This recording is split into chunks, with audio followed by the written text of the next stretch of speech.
Hello friends, இன்றைக்கி ஒரு குட்டி ஸ்நாக் ரெசிபி பார்க்கலாம். இதுக்கு தேவையான 4 பொருள் தான். வெல்லம், ஏலக்காய், இது கூடவே 2 கப்பு வேர்க்கடலை, கொஞ்சமாக தண்ணி. ஃபஸ்ட்டு வெல்லத்தை தண்ணி ஊற்றி நல்லா உருக்கிக்கலாம். இது பாகு கன்சிஸ்டன்சிக்கு வரணும்.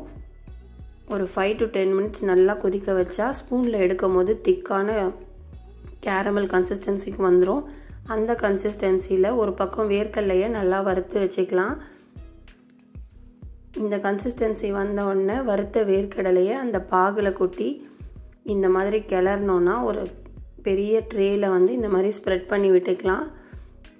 ஸ்ப்ரெட் பண்ணதை கொஞ்சமாக செட் ஆன அப்புறமா நம்ம அதை நைஃப் வச்சு கட் பண்ணிக்கலாம். என்கிட்ட பாகு கொஞ்சம் எக்ஸ்ட்ரா இருந்ததுனால நான் பொட்டுக்கடலையும் போட்டு கொஞ்சம் பொட்டுக்கடலை பால்ஸ் மாதிரி பண்ணிக்கிட்டேன். இது பார்த்திங்கன்னா பசங்களுக்கு ரொம்ப ஹெல்த்தியான ரெசிப்பியும் கூட.